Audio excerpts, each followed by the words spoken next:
Well, who do we have here? A little girl. Just stay where you are, okay? Hey, stop! I'll get you anyway.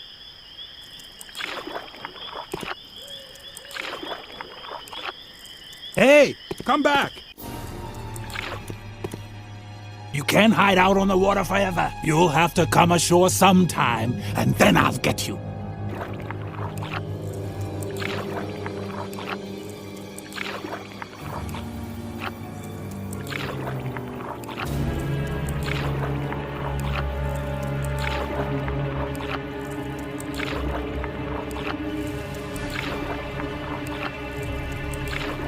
Hey, come back! Stop, I said!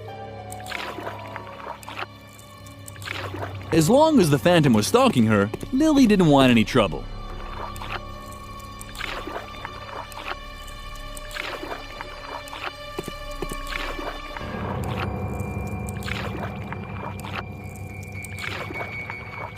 Hey, come back! Give up! You can't get away! Especially not against the current.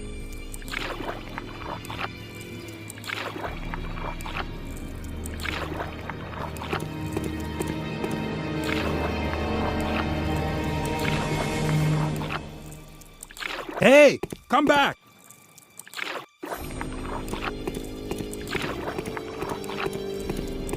Stop, I said! Triumphantly, Lilli climbed the ladder. She had finally found a way to get into the institution. Not so fast.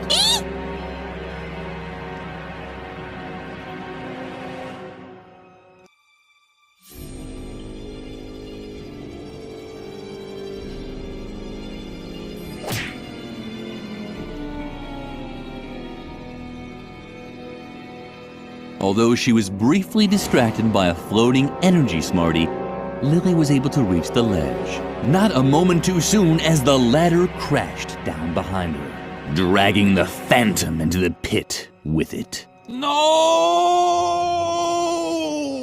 Fortified by the energy smartie, Lilli was able to pull herself up on the ledge. Now her search for Edna could continue.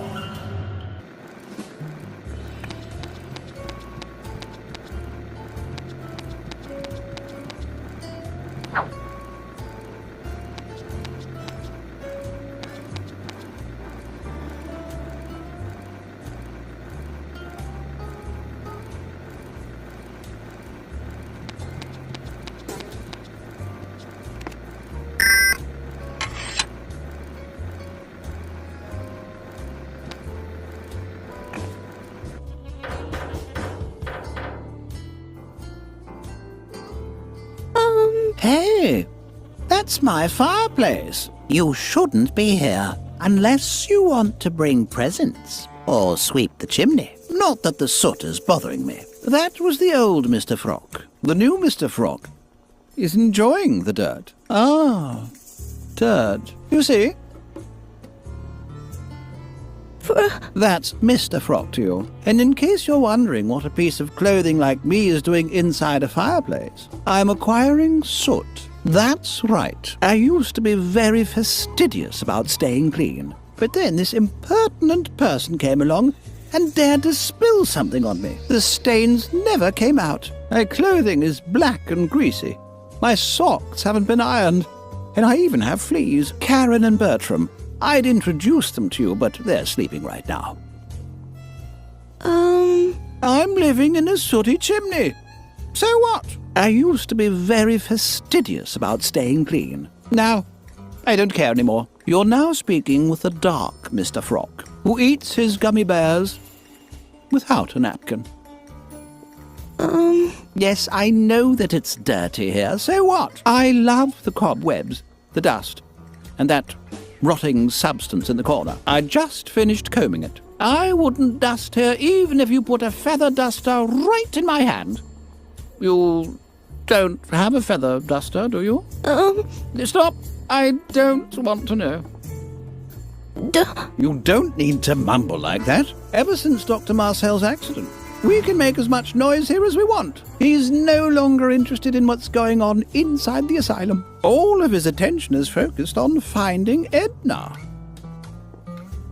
Somehow you remind me of a patient we used to have here. She was a little taller than you, and I think I remember 2 red horns and a tail.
Lilli had inadvertently broken off the leg of the chair. It was as pointy as a knife. Hopefully the funny little rabbit hadn't seen anything.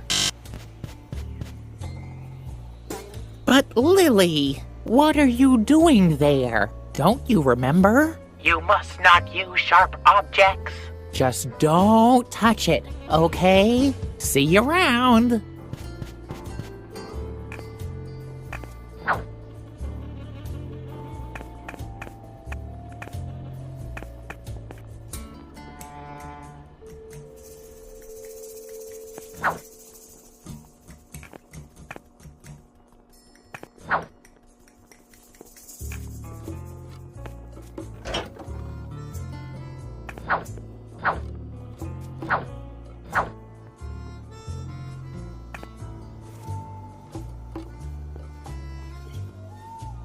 Blue blueberries.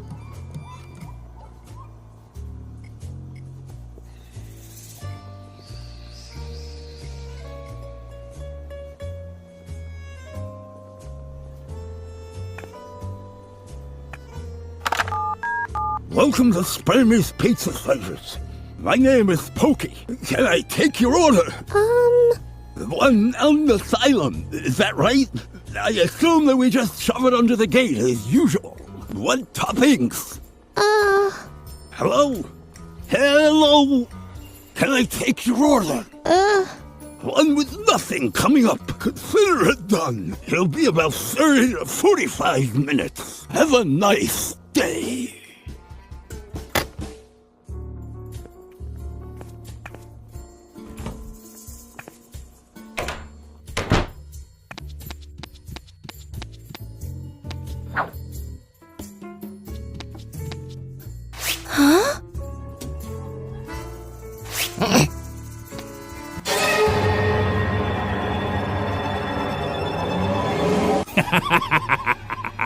Surprised to see me again? Yes, keep kicking. You won't escape me again. And now hold still until I've decided what to do with you. Lilli considered this option, but instead did the following.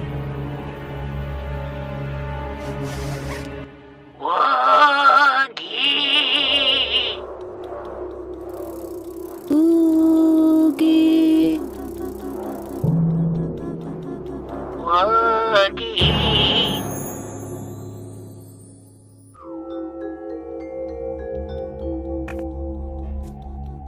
Lilli didn't want to appear greedy, One feather would be enough, just like a Christmas dinner at the convent.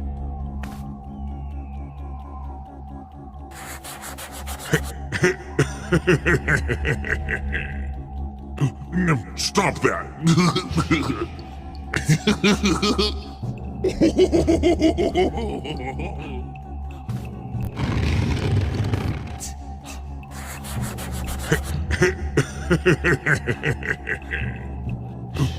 Stop that!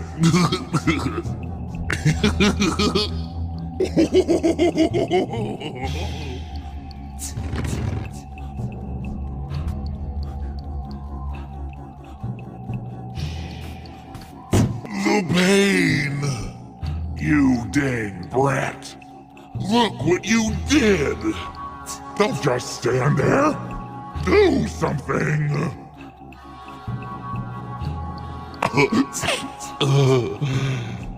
Thanks. That was close. Uh-oh. This demon had also made a mistake. It seemed that in certain situations, it really was necessary to handle sharp objects. Lilli returned victoriously to reality.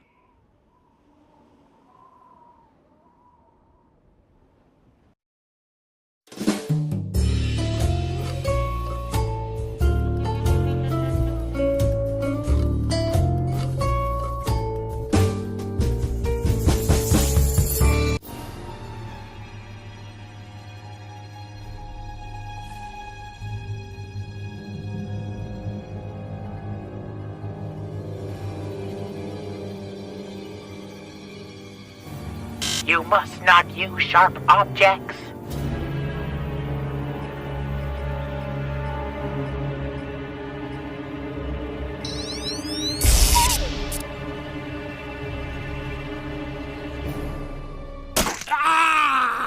My eye! Damn you, you disobedient brat! Damn! Lilli fought for air. The phantom's grip was tight around her throat. Disobedient, it had said.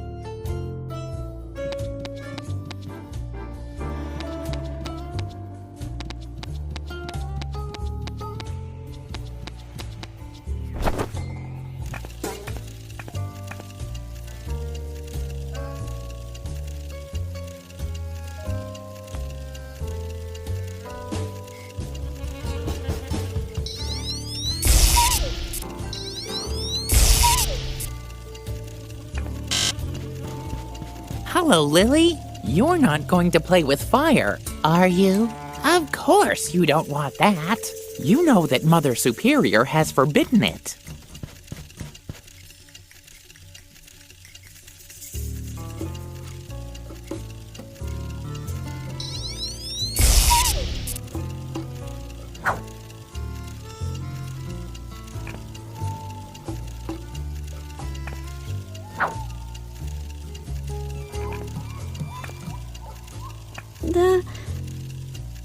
My goodness, who do we have here then? Another player! Yippee. Don't pay any attention to him. Peter just sees black all the time. He was born that way.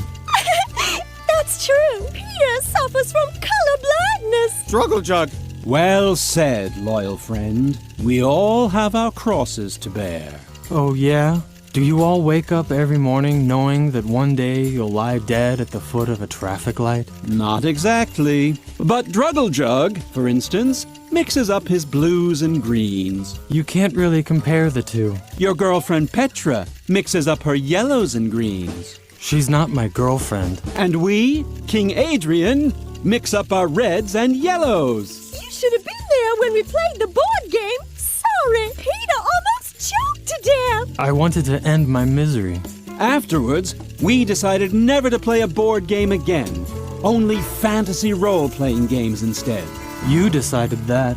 And what did we just say? It's so exciting. We're a group of adventurers in the legendary world of Hope Motigor. Oh, please, why don't you join us? Druggle-Jug, not so fast. If the fair maiden wishes to join us in battle, she must first prove herself worthy. She must complete a task that puts her heroic valor to the test. Just tell her to order a pizza already, so we can get on with it. So be it. She shall order us pizza.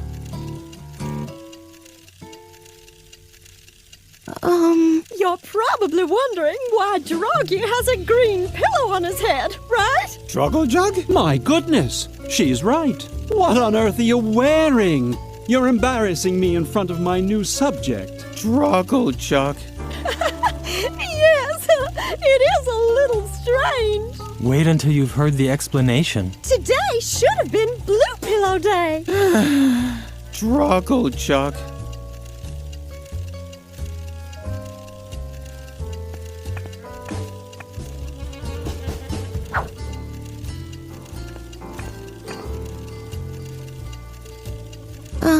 I want broccoli on the pizza, but no tomatoes, please. Struggle, Jug.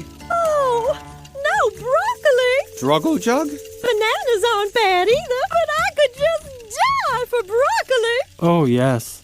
Please do. For that, I'd even happily have bananas on a pizza. You only eat blueberries anyway. Yes, I like blueberries, but in this life, you never get what you want anyway. Upon the order of the king, blueberries will be banned from the pizza. Instead, knowest that tomatoes will grace the pizza dough from now on. But I don't like tomatoes. Lilli had heard enough. It seemed impossible to get a pizza that everyone liked.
The curtains had seen better, at least better.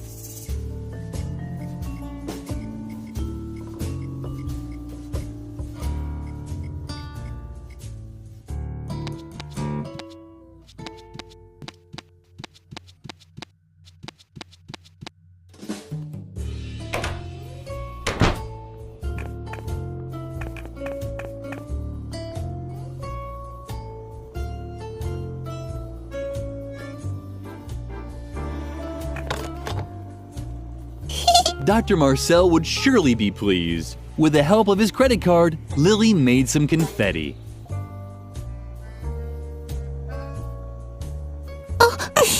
Lilli finally got the chance to use a pointy object. Dr. Marcel would surely be pleased.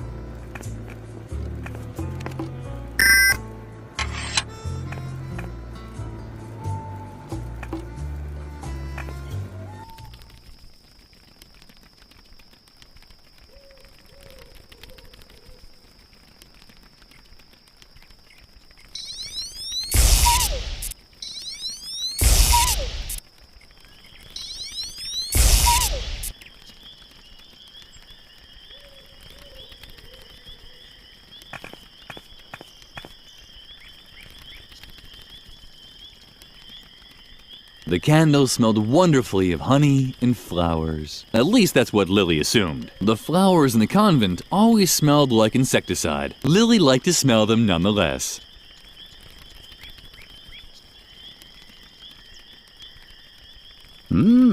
That smells good. But even if the illusion is almost perfect, it's only artificial flavors and chemical esters. An almost perfect illusion, but not real. Like with everything here in the asylum, it's only a half-hearted attempt to trick us into thinking that we're free. And now that no one is stopping us from leaving the asylum, it provides us with a welcome excuse to refuse to leave. Right you are, stranger. I'm just running away from my responsibilities. The responsibility to myself, to accept the deal that the world out there has offered me. I thank you. I've made up my mind. I can't just sit around here doing nothing anymore. I should buzz across fields of flowers and collect honey. Toodaloo, asylum. Hey-ho, freedom.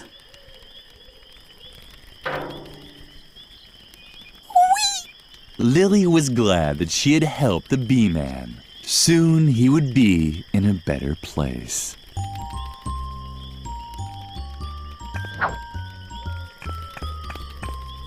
The moth seemed interested, but Lilli hesitated. Something told her that a moth-riddled item was worth less than one that wasn't.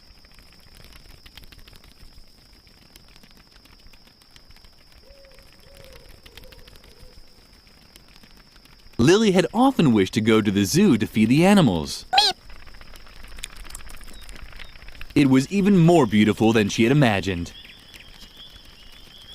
It already had enough holes in it.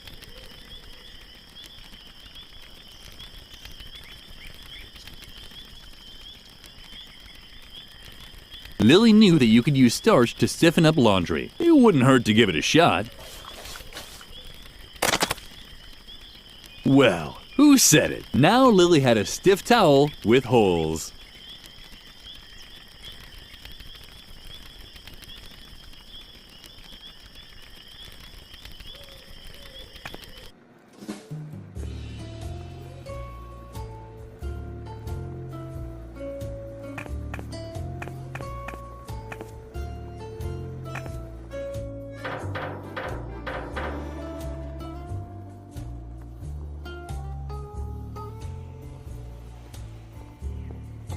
What do you have there? A feather duster? Not that I would want to have a feather duster. Oh, no. No matter how pretty they look. Which doesn't mean that I can't hold it for a second. Just one little second. That would be completely harmless. Don't you think? Give it to me now.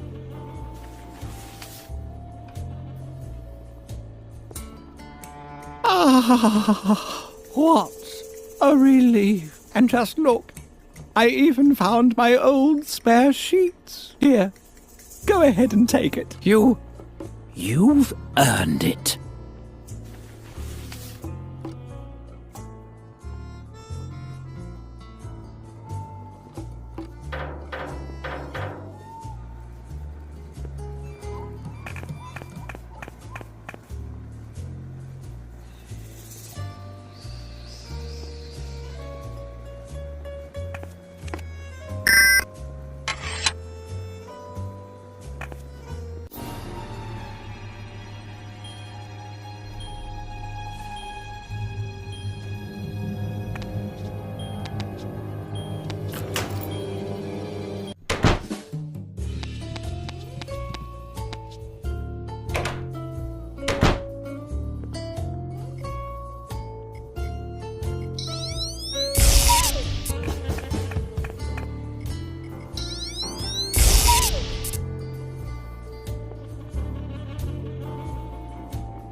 Oh dear, Lilli really had managed to ruin the sheet. But perhaps a sheet with 2 eye holes could be good for something.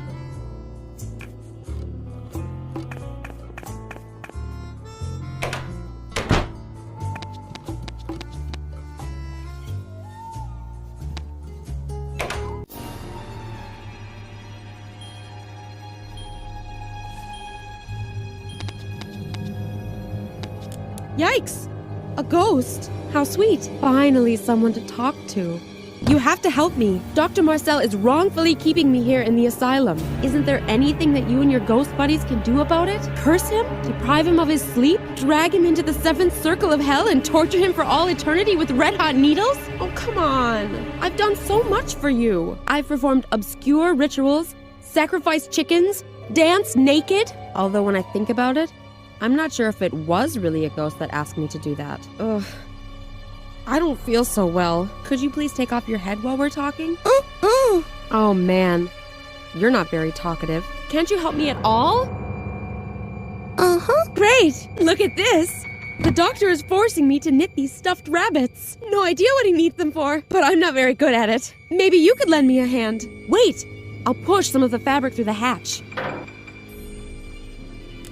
La la la la la la. La la la la. I'm knitting for the doctor. It will do me good. I'm knitting for the doctor. Num num num num num.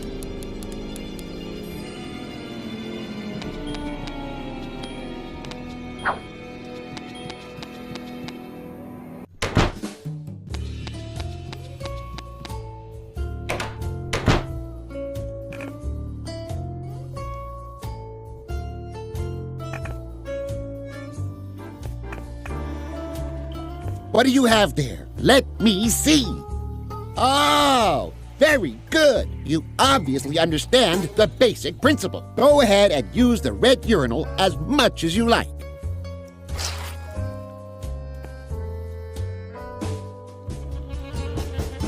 What do you have there? Let me see. Oh, very good. You obviously understand the basic principle. Go ahead and use the green urinal as much as you like.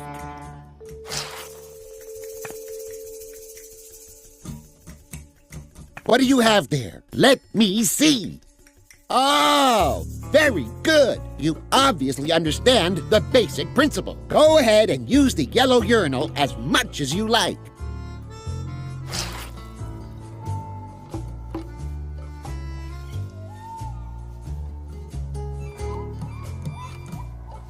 What do you have there? Let me see. Oh, very good. You obviously understand the basic principle. Go ahead and use the blue urinal as much as you like.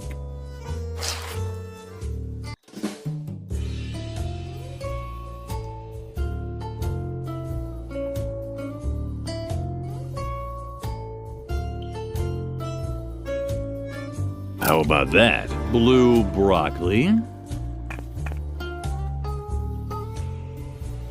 How about that? Green tomatoes. How about that? Red bananas.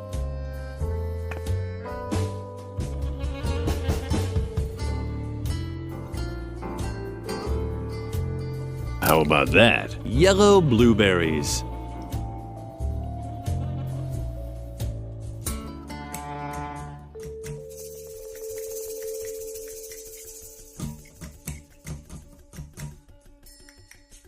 One spermy margarita pizza, please.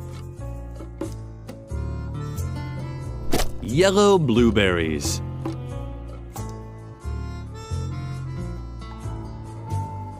Blue broccoli. Green tomatoes. Red bananas.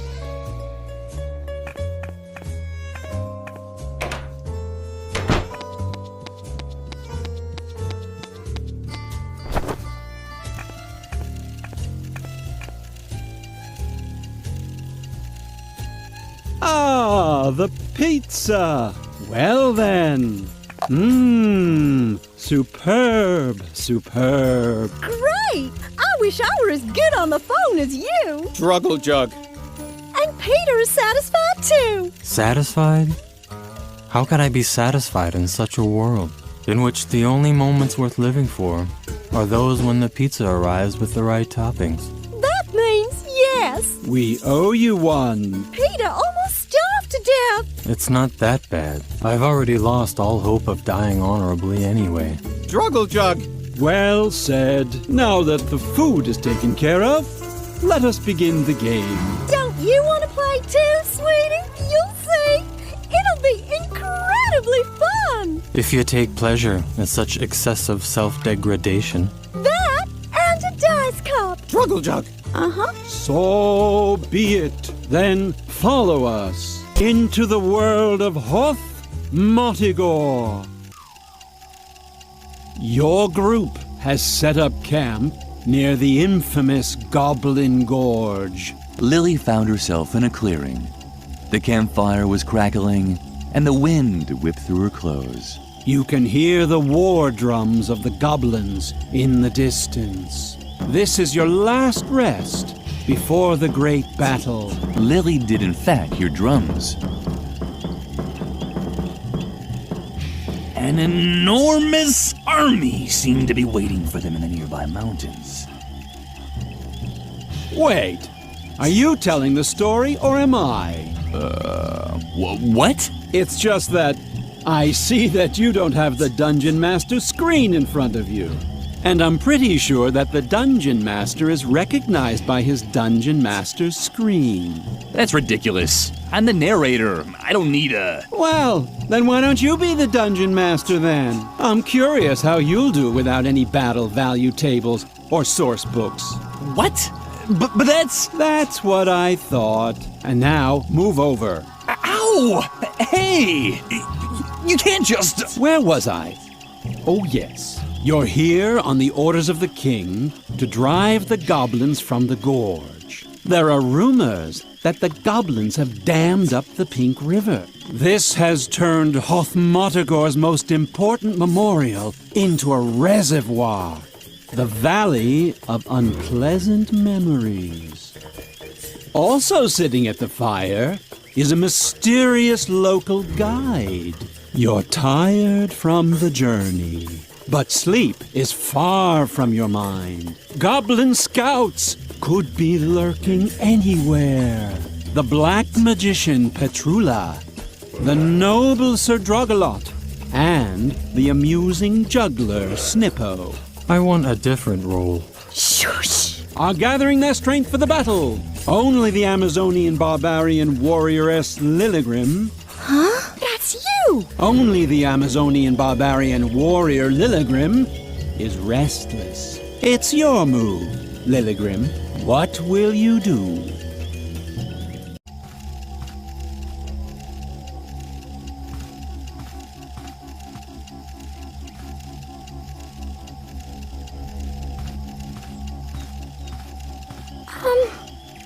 Don't startle me like that! Can't you see I'm watching the kettle?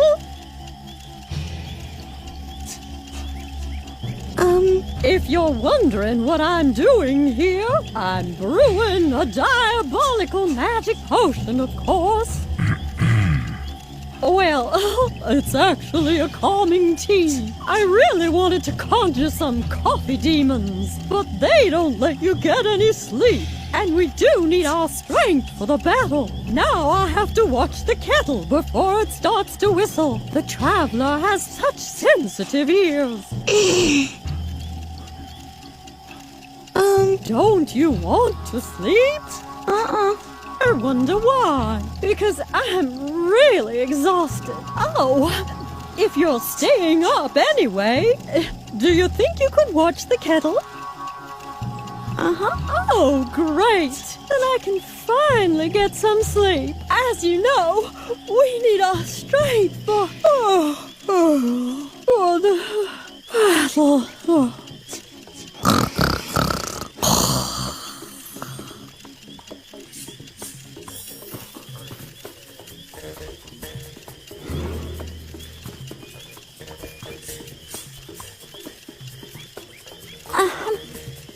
Hello, Lilligrim. Would you like to be amused by my funny pranks? Then watch me. And, are you amused? Yes. It doesn't just look like it.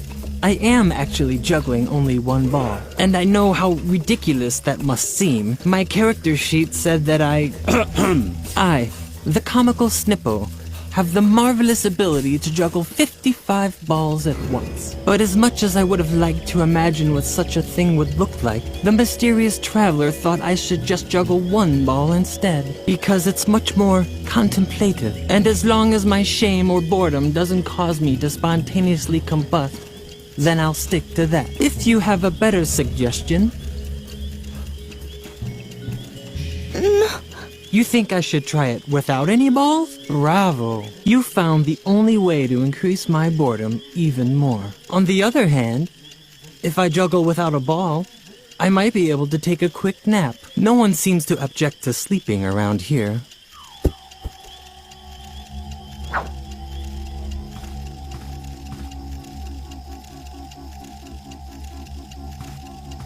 Good! The ball was stuck. But the pressure in the cauldron still wasn't enough for something to happen.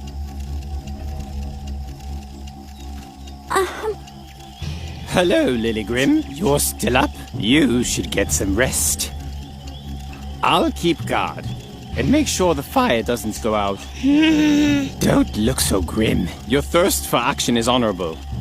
But the mysterious traveler is right. Strength lies in tranquility. Lilligrim felt like screaming at the brave Sir Drogalot. She hadn't traveled all the way to Goblin Gorge just to sleep, but something kept her from losing her temper. Fuming, she turned away from her companion. Her eyes fell on the quiet traveler who had listened to the entire conversation. Was that a smile she saw beneath the hood?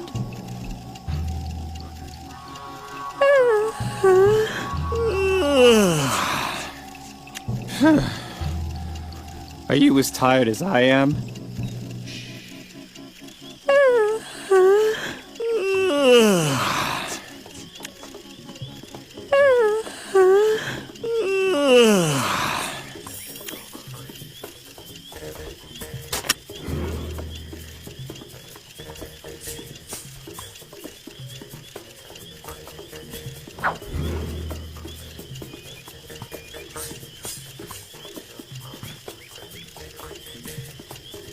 You try putting the logs on the fire. Roll for sneak and hide, so Sir Drogalot doesn't wake up.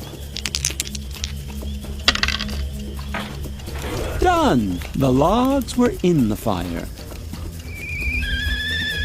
But child, what are you doing? This noise can't possibly be good for the group harmony. Without wanting to rush you, maybe now is the time for controlled, well-considered action. If you proceed with the required calm, I'm sure you'll be able to defuse the situation before there's a disaster. I really must insist you stop making that sound. Can't you see that you're threatening to destroy the idyllic calm?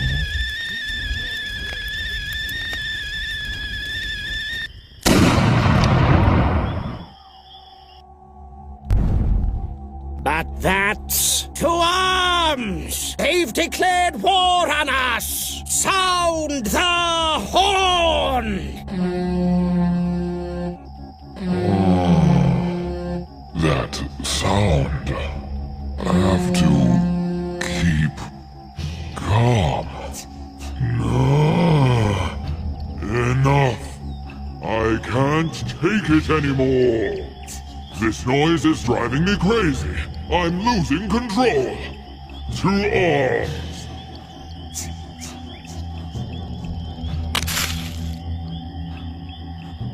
Finally, the fun part of the role-playing game began.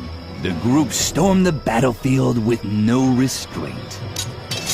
They were led by Lilligrim, who furiously swung her berserker sword in circles. And as the dice rolled in the institution, so did the heads of goblins in Hoth Modagor. It seems it is a good idea to occasionally vent your rage. It was a short battle. The goblins were powerless against the fury unleashed by the group. The plans of the Goblin King were thwarted. Lilligrim found the defeated monarch cowering beneath one of the support beams of the dam. Lilli. Poor, foolish Lilli. That was a terrible mistake. Lilligrim was still wondering what he meant when she heard an ominous crack above her.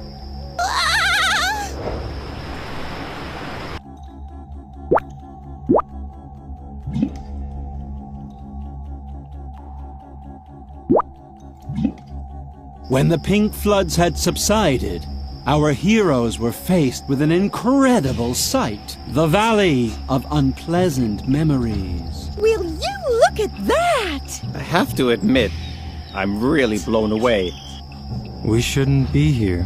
Ha! You've always been quite the comedian, Snippo. No, I mean it. This valley is cursed. I heard that. Wait a second. Lilli? What's wrong with her?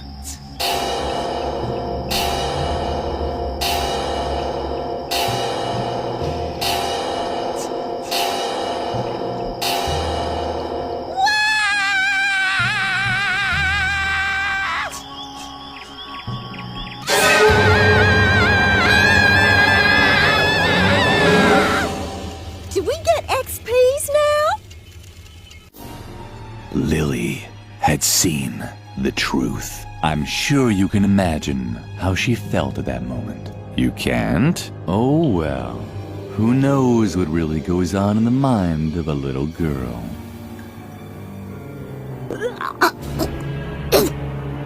You feel all right, little girl? Little girl? Hello? Are you okay? I was worried, you know? Brr. Am I crazy, or did it just get colder in here?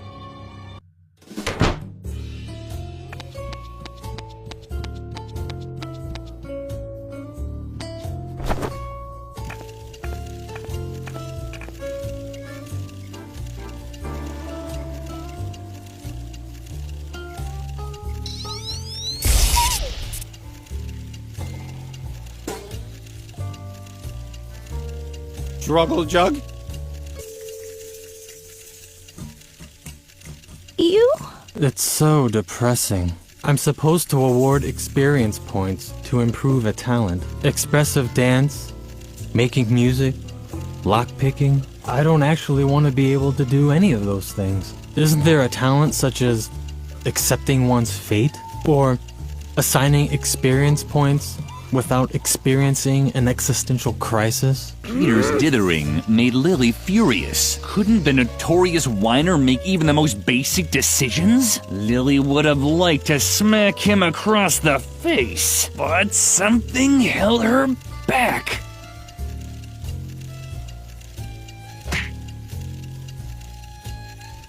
Ouch! You're right. I'll just increase pick locks, and that's it. There. Why don't you just hold on to the character sheet? I don't want anything to do with it anymore.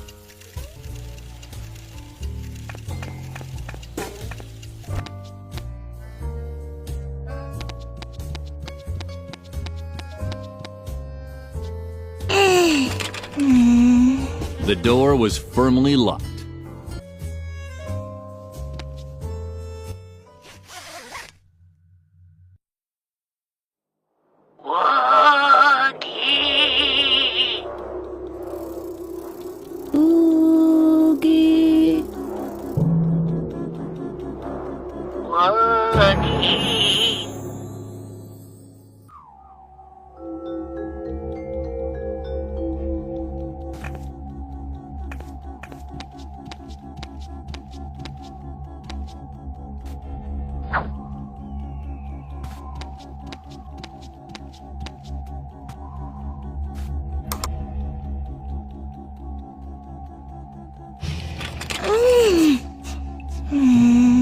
The door was firmly locked.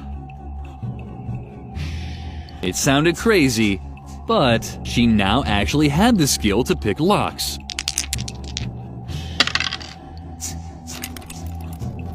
Done. The gate was open. She wondered if...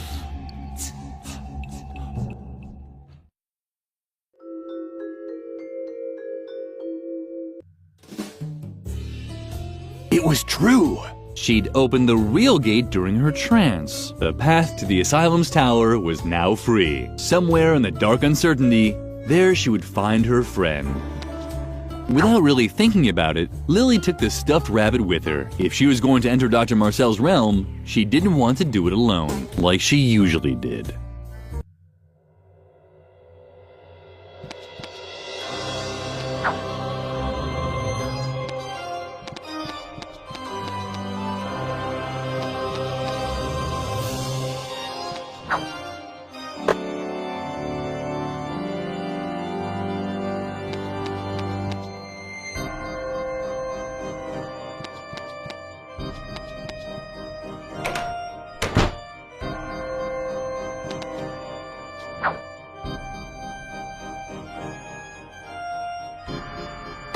How awkward. Lilli had destroyed the termite farm.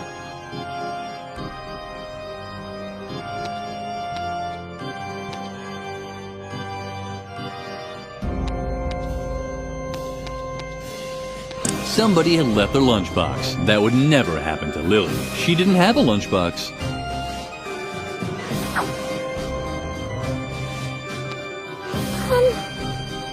Leave me alone. I'm a hopeless case. Father was right. Yes, you heard correctly. I'm Reuben, Dr. Marcel's secret second son, Alfred's older brother. Lilli didn't know who Alfred was, but she still thought it was appropriate to catch her breath in shock. We were supposed to have the perfect upbringing. Pops thought traditional methods were inadequate. That's why he began developing his own, while Alfred responded to his practices. I developed conspicuous behavior. I was a failed experiment. Pops was so disappointed that he kept me in the asylum cellar, hidden from the outside world. Alfred, on the other hand, was presented as a shining example of his parenting methods. I never had a chance to make him proud of me. Since Alfred died, everything just got worse. I'm invisible to him. A ghost, a bad dream. The strange circumstances surrounding Alfred's death showed him that childishness is a disease that needs to be eradicated. I should have died back then. If I could only see my brother one more time. I never got to say goodbye to him.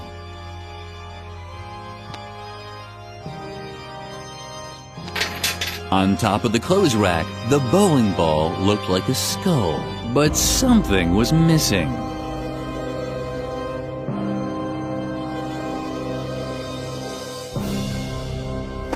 Lilli shuddered. Suddenly, there was a ghost in the storeroom. What's that?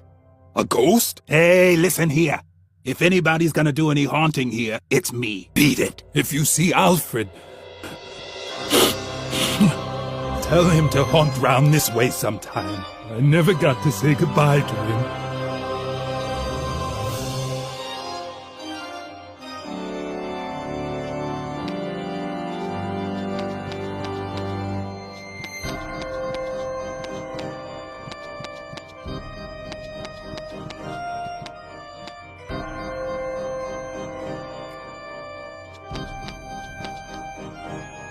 Oh, Alfred, I still have so much to tell you. Lilli saw that she would never get the keys this way.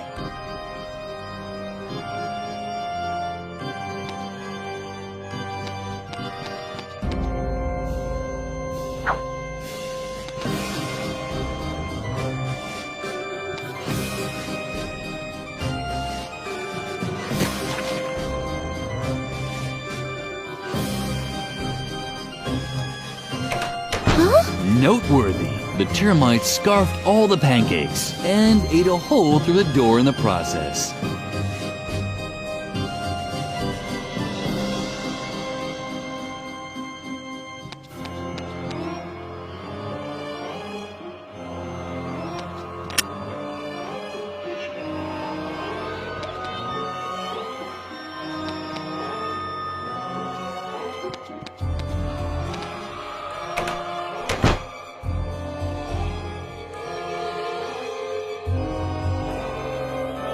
What's that? A ghost? Hey, listen here. If anyone's gonna be haunting around here, then... Wait a minute. Alfred? Alfred, it's really you. I can't believe it. Oh, Alfred. I never got to say goodbye. And I have so much I still want to tell you. Where to begin? Oh, yeah. I know. You lousy, dirty toad! Because of you, I've lived my whole life in a stinking sewer. Just you wait.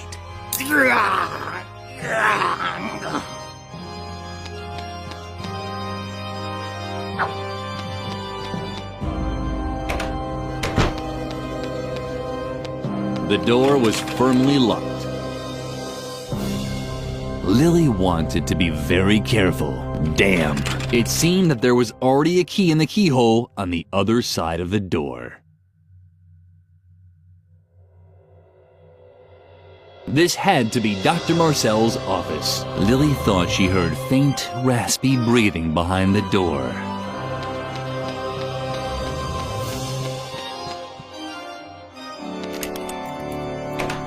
Lilli! Oh, thank goodness. We were so worried that they had gotten you too. The doctor has completely lost his mind. He wants to turn us all into mindless puppets. Just look at what he's done to Mother Superior. Oh, hello, Lilli. Nice to see you. But what are you doing here in the middle of the night? Did the other students make you do this? They are such naughty children. You, on the other hand, were always so good. So good. I'm sorry that I was always so strict with you. But now, thanks to Dr. Marcel, I'm a good child too. Come, Lilli. Sit down. You can help me embroider the dolls for the doctor. Just ignore her. Please concentrate on finding a way to get us out of here. We have to split before the doctor... Uh-oh. I finally caught you. I was hoping you'd show up here. I can use all the help I can get to speed up production of my hypnosis dolls. Soon, I'll be delivering them across the entire world. And then, naughty children will become the stuff of fairy tales. Once I've subjected you to my improved hypnotherapy, nothing can stop me.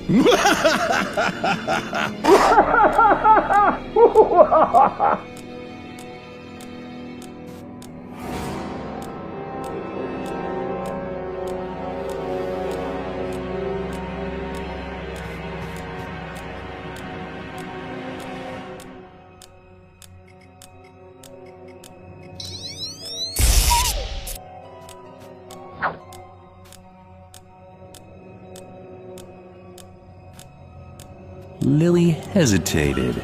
Usually she waited until Mother Superior was gone before she rummaged through the garbage. But Lilli was running out of options. But what was that? Were they eyes?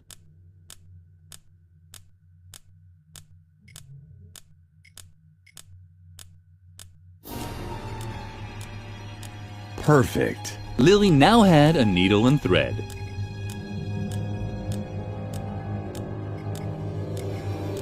Lilli had an idea. She knew she couldn't sew very well, but maybe it was good enough to give Harvey back his old eyes. She made her first stitch. Lilli hesitated. She'd often been told that she wasn't very good with the needle and thread. But what did she have to lose? She was just going to have to chance it. What are you doing? Stop that! You're hurting me! You must not use sharp objects. You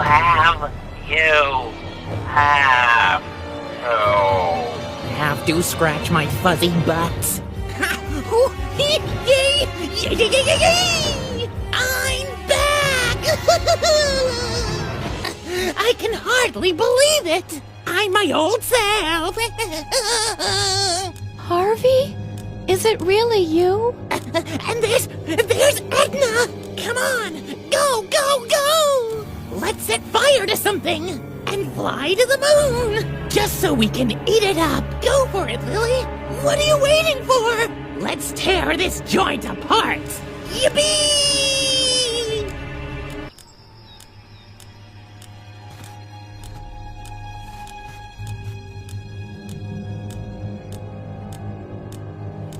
You have to get us free, Lilli. I think Mother Superior has a knife to cut the threads. Unfortunately, she can't use it while she's hypnotized. Could Lilli help Mother Superior overcome her mental blocks this way? Shaking, she pulled the string.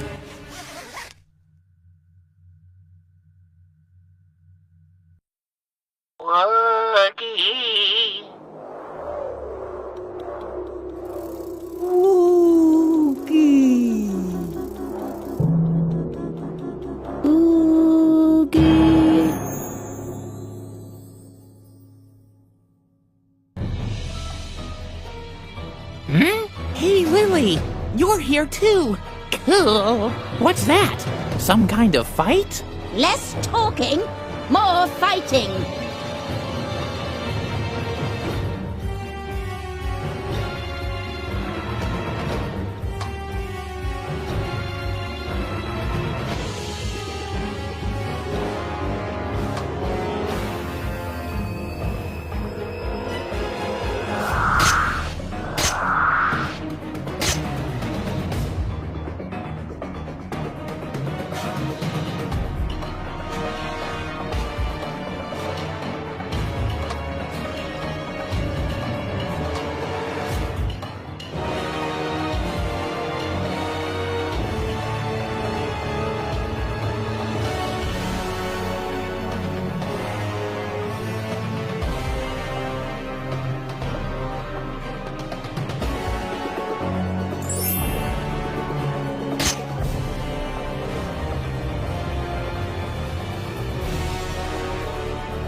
be, you damn rabbit! You were supposed to make sure she would stick to the rules. She can't just do whatever she wants. Of course. Riot!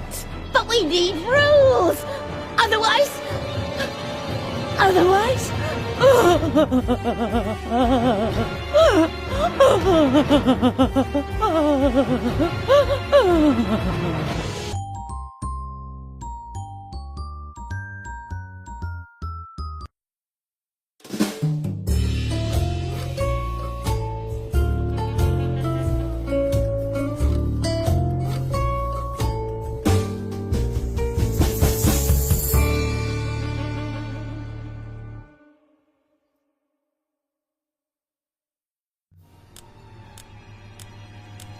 Mother Superior's behavioral blocks had been removed. Had Lilli made a mistake? Was Mother Superior once again as strict and vindictive as before? But even as Lilli thought about such things, Mother Superior started weeping uncontrollably. Thank you, Lilli. I'd completely forgotten what it's like to be a child. All the unfair rules. All the restrictions. Oh, Lilli, what have I done to you all? Bravo, Lilli. Now we have her where we want her. Take the knife from her so you can finally cut us loose.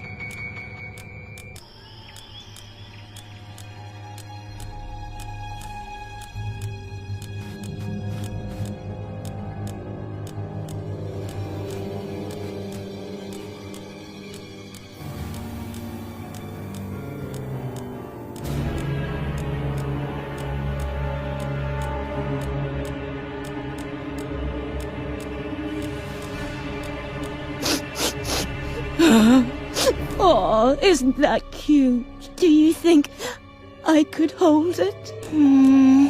But Lilli, what are you up to? Do you really want to give me to Mother Superior? I mean, she could do with a bit of pizzazz in her life, from the looks of it. But I thought the two of us are friends. We could try so many things. Come on, let's light a few things on fire. Or talk with Edna. Or build something crazy out of different stuff. Or... Do you really want to give me to Mother Superior? Uh-huh. Really? Really? Uh-huh. Oh, Lilli. How can I ever make this up to you? I'm sure you want something to make up for it, don't you? Unfortunately, this knife is all I have. Do you think it would be enough? Uh-huh. Wonderful. Oh, thanks for everything, Lilli. Well done. If you carry on like this, I can imagine hiring you as a deputy someday. Or I could hire you as a cosmonaut's assistant, which is even cooler than a deputy. Whatever. Just please, cut us loose, fast. Then we'll figure it out.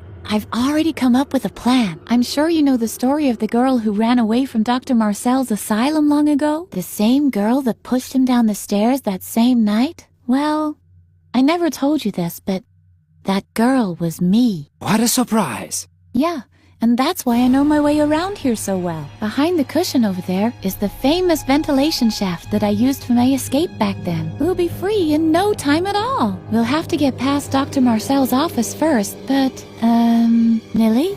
Is something wrong? Come on, Lilli, cut us loose. What's going on? You're not going to do something stupid, are you? Lilli, where are you going? Lilli! Lilli!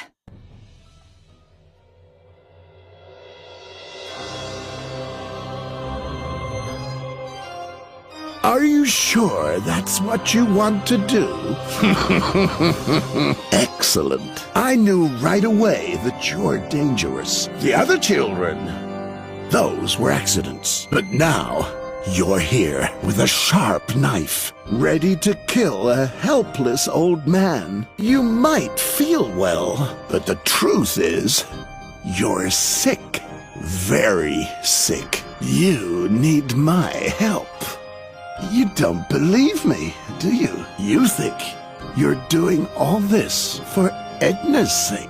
Oh, Lilli, there's something you should know about your friend. She doesn't exist. There was a girl called Edna once. You probably once heard about her, but the girl that you know is nothing more than a figment of your imagination, an attempt to escape your friendless life at the convent. You think I'm lying, right? Because there's someone else who can also see Edna. Let me guess. A priest, perhaps? No, a policeman. Right? The manifestation of a higher authority. When you thought that Edna was in danger, your subconscious invented him too, to legitimize defying Mother Superior's rules and helping your friend. Just ask her yourself. They're here. They're a part of you, Lilli. Oh, Lilli, I'm sorry. The doctor's right, Lilli. You're just imagining us. Now put the knife away. The game is over. Wonderful. Finally, you see the truth. All the reasons that brought you here in the middle of the night, armed with a knife. None of them were real. Now put the knife on the desk. I'll hypnotize you immediately. Only my therapy can heal you. Unfortunately, he's right, Lilli. Don't do it. Put the knife away, Lilli. Be a good girl and do what you're told. Lilli was close to tears. She had only just learned not to always do what she's told, and now it was supposed to be all wrong? While the others were talking to her, another voice kept getting louder. A voice that told her, "Continue. Continue." Don't do it, don't do it, don't do it. Put the knife away. Do what you're told.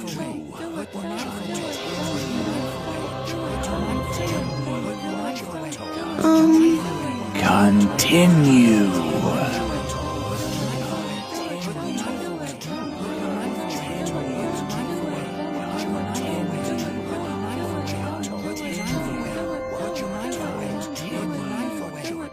Don't do it, don't do it, don't do it.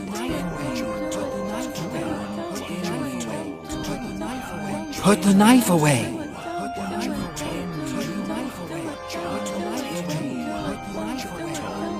Do what you're told.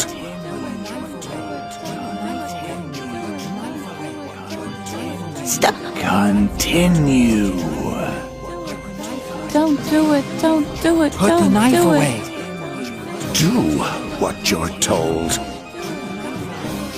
Stop. Continue. Don't do it, don't do it, don't do Put it. the knife away. Do what you're told. Shut up already! Very good, Lilli. Let him have it. That goes for everyone! You've just been bossing me around this whole time! Lilli do this, Lilli do that. But get this! I'm not your lapdog! And you, Doc, if you want to hypnotize me, you'll have to learn how to walk first! Because that's what I'm gonna do now! Your therapy is garbage! Why don't you worry about yourself, Grandpa? Lilli kept wailing until she was hoarse. Finally, exhausted yet relieved, she started heading back. For the first time in her life, she was doing what she herself thought was right. Maybe this wasn't the happy end you were expecting, but the moral of the story... And you shut up too! There's no moral here! Got it? The end!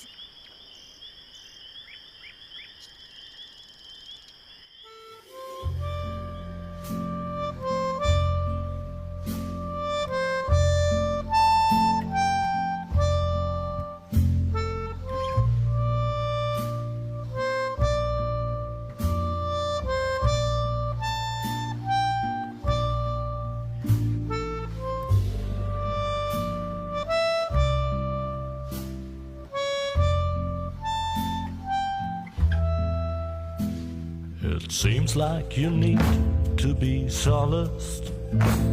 telling from the scratch on your knee. You fell and got hurt in the process, and now you come crying to me. I catered for these circumstances, and hands carry needle and stitch in my pants. Don't worry, my dear, there is nothing to fear. Just a stitch and a sew, soon it's almost as new, and the cut will adhere. After all, you have to admit it is not as severe.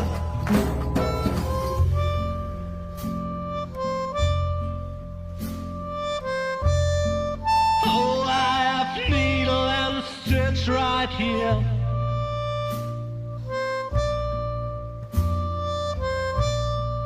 Take care or you'll end up scarred, my dear. I can't stand to watch children bleed. Well, don't give me that kind of look now. Just keep going on, soon you will see how everything will end well, though it still may depend on your skill. I catered for these circumstances, and hands carry needle and stitch in my pants. But yet needle and thread can bear dangers instead. If you're clumsy and plump and all fingers and thumbs, it might just turn out bad, especially when it comes to delicate operations like that.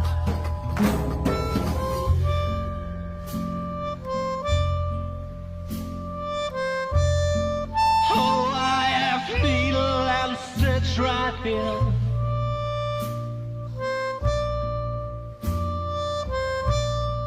Take care or you'll end up scarred, my dear.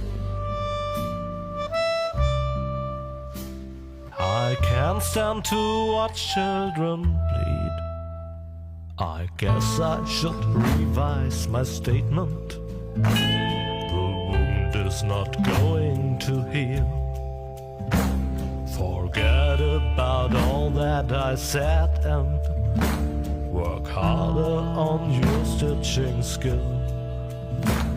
I catered for these circumstances, and hands carry needle and stitch in my pants.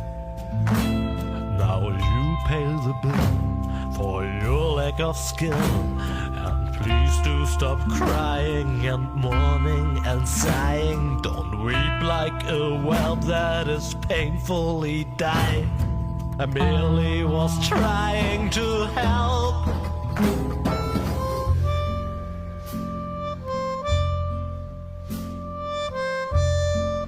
Oh, I have needle and stitch right here.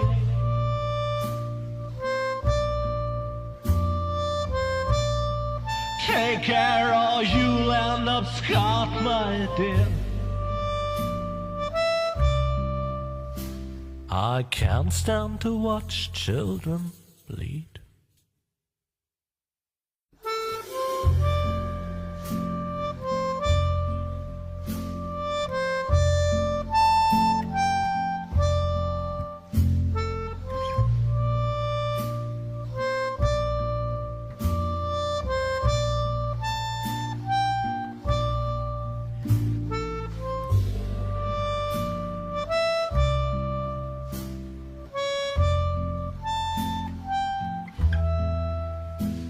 It seems like you need to be solaced, telling from the scratch on your knee. You fell and got hurt in the process, and now you come crying to me. I catered for these circumstances, and hands carry needle and stitch in my pants. Don't worry, my dear, there is nothing to fear. Just a stitch and a sew, soon it's almost as new. And the cat will adhere after all. You have to admit it is not as severe.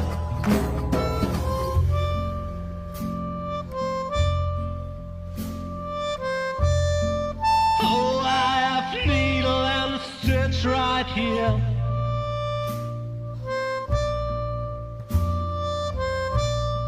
Take care or you'll end up scarred, my dear. I can't stand to watch children bleed. Well, don't give me that kind of look now. Just keep going on, soon you will see how everything will end well, though it still may depend on your skill. I catered for these circumstances, and hands carry needle and stitch in my pants. But yet needle and thread can bear dangers instead, if you're clumsy and plump and all fingers and thumbs.